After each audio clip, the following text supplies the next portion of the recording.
que é que nós sabemos dos estudos que existem até agora sobre a endometriose?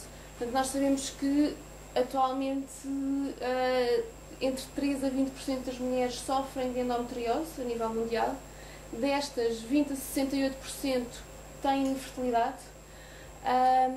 Daquelas que têm endometriose, cerca de 60% manifesta-se como doença mínima ou ligeira, enquanto que 30 a 40% se manifesta como grave e moderada. O porquê da sua existência, aparentemente parece que é uma doença multifatorial. Isto quer dizer que nenhum de nós vos consegue explicar o porquê que ela aparece, porque existem N teorias para tentar explicar e nenhuma delas consegue explicar na totalidade. Isto quer dizer que parece que existe alguma predisposição genética de todas vocês, existe uma base imunológica e pelas dioxinas, pelo nosso ambiente onde estamos inseridos, pela nossa alimentação, por diversos motivos, há um fator que desencadeia e ela começa a progredir e começa a manifestar-se. O que é que a pílula vai fazer a este nível?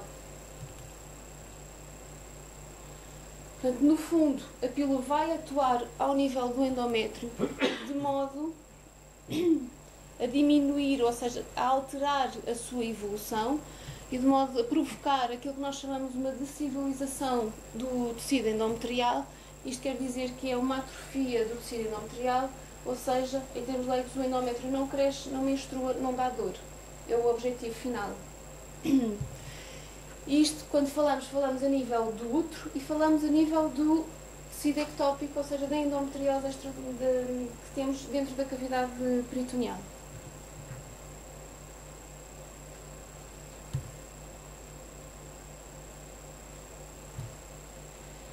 Então, o que é que nós podemos utilizar para impedir que o endométrio cresça e impedir que, no fundo, haja um crescimento ectópico da doença e provocar aquilo que nós chamamos uma atrofia a todos os níveis?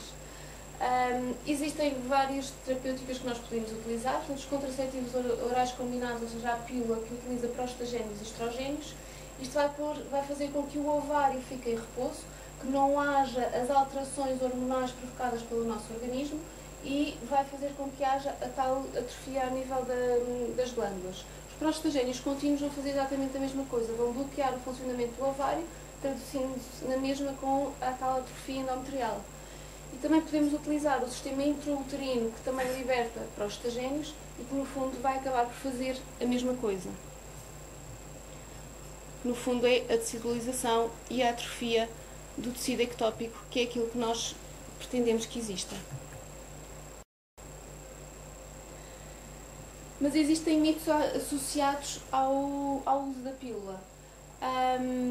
No fundo, ao utilizarmos a pílula, aquilo que nós podemos dizer é que talvez vos evite um tratamento cirúrgico, talvez evite a progressão da doença e parece que em alguns casos conseguimos mantê-la estacionária e manter-os sem dores.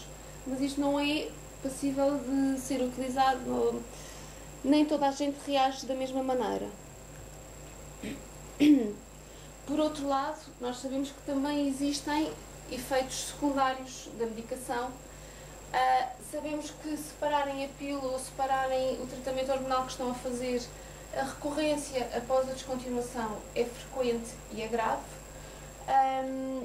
A pílula não tem qualquer tipo de efeito a nível de aderências, a nível de endometriomas já existentes. É óbvio que quem quer engravidar não pode tomar pílula, portanto também não a podemos pensar como arma terapêutica. E em termos de infertilidade, a pílula não tem que ser posta de parte, porque com ela também não conseguem chegar ao vosso objetivo.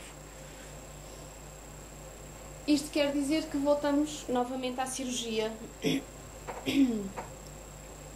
e à combinação da cirurgia seguida da terapêutica hormonal, de modo a diminuir o risco de recorrência da doença e aumentar o intervalo livre de sintomas, melhorando a qualidade de vida.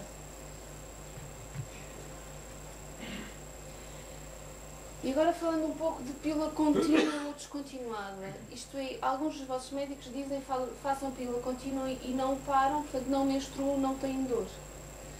E vocês perguntam, mas isso não faz mal? O fazer mal é um mito. Nós só precisamos de menstruar se quisermos engravidar e preparar um endométrio para uma futura gravidez. Isto quer dizer que,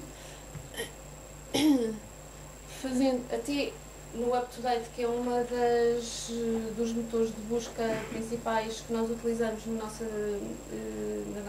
dia-a-dia, em termos médicos, existe uma revisão a dizer que não faz mal tomar pílula contínua, não é... ou seja, não vos vai provocar alterações nenhumas, antes pelo contrário. Até eles aconselham e dizem que o tomar uma pílula contínua vai diminuir o risco de haver cancro do endométrio e cancro do ovário, vai aliviar a dor menstrual, seja associada a endometriose ou não, vai fazer com que haja uma prevenção, pode estar indicada na prevenção e no tratamento das menorragias disfuncionais, do tratamento da anemia, na prevenção das dores de cabeça e das alterações pré-menstruais que as mulheres podem sofrer, e também está indicada para o alívio da dor relacionada com a endometriose. Isto quer dizer que muitas vezes o fazer uma pílula contínua impede todos os efeitos e todas as queixas que vocês têm no período menstrual. Por outro lado, também muitas de vocês que fazem pílulas contínuas têm queixas de spotting, têm algumas perdas de sangue. Isto significa o quê? Significa que, apesar das pílulas ao nível do endométrio provocarem a tal atrofia, nunca é uma atrofia total, existe sempre algum crescimento. E havendo algum crescimento, a partir de uma determinada altura, o endométrio descama e tem essa hemorragia de privação, com alguma dor associada, porque a dor corresponde à contração do útero que leva a essa perda de sangue, mas nunca é uma dor tão acentuada como se fosse um período menstrual normal.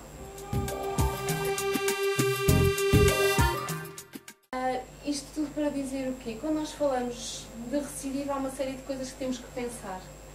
Primeiro, já sabemos que é necessário um tratamento individualizado, é necessário sabermos que doente é que temos e que manifestações é que ela tem, e é necessário informar a nossa doente de que este tipo de cirurgias não é fácil. Vocês já viram vários vídeos e, no fundo, aquilo que vêem é vários órgãos colados, todos eles aderentes uns aos outros. Como é óbvio, isto não é fácil de separar e não é isento de morbilidade e possíveis complicações. Nós gostaríamos de dizer que o mundo é cor-de-rosa, mas às vezes não é. Isto quer dizer que a morbilidade, a taxa de complicações, o risco de progressão e de recidiva, ele existe e tem que ser debatido de acordo com aquilo que vocês têm por base. E, no fundo, aquilo que eu vos quero dizer, mais uns vídeos de doentes novamente jovens em idade fértil, com várias manifestações, aqui com uma ascite endometriósica gravíssima, que afeta toda a cavidade peritoneal, todos os órgãos pélvicos completamente bloqueados, em que não é possível identificar nem útero, nem ovários, nem nada, porque está tudo completamente colado. Aqui outro caso também com endometriomas bilaterais e o fundo saco posterior ocluído. Isto só para vos dizer que, quando nós falamos em recidiva, isto quer dizer que às vezes não é só recidiva. Nós temos que, por um lado, quando operamos, temos que ser radicais para remover completamente a doença, mas isto não é um cancro. Não sendo um cancro, há que preservar a função. Vocês pretendem não ter dor, mas ter qualidade de vida. E se nós removemos toda a inervação pélvica e vos provocamos a necessidade de serem algaleadas diariamente para urinar, não é esse o objetivo. Ou se, para remover o tumor intestinal, há necessidade de ficar com uma colostomia permanente, portanto, com um saco na barriga, também não é esse o objetivo. Isto quer dizer que há casos de tal maneira graves que é impossível nós recuperarmos totalmente a anatomia, de modo a sermos conservadores e radicais. Isto quer dizer que temos que sempre ponderar riscos e benefícios da nossa atitude, ou seja, sermos agressivos, mas não demais, de modo a conseguirmos fazer uma cirurgia conservadora e, no fundo, preservar útero e anexos, apesar de, quando olham para isto, parecer horrível. Assim, quando falamos de recidiva, temos que pensar que às vezes não podemos falar dela, porque na própria cirurgia a nossa própria atitude foi de deixar doença residual de modo a preservar a função. Isso é que tem que ser discutido com os vossos médicos quando vão ou quando fazem o planeamento cirúrgico e depois da cirurgia, para ver o que é que ficou, o que é que não ficou e o que é que precisam de fazer para controlar. Portanto, há sempre a necessidade primordial de preservar a função e isso por vezes obriga a deixar doença residual. No entanto, nós sabemos que a endometriose também tem sempre o risco de recidiva e progressão, mesmo quando somos radicais. Isto porquê? Porque se ela responde aos estrogénios, se todas vocês são jovens, até entrarem em menopausa, os vossos ovários funcionam, produzem estrogénios, isso quer dizer que podem estimular novamente a doença e pode reaparecer.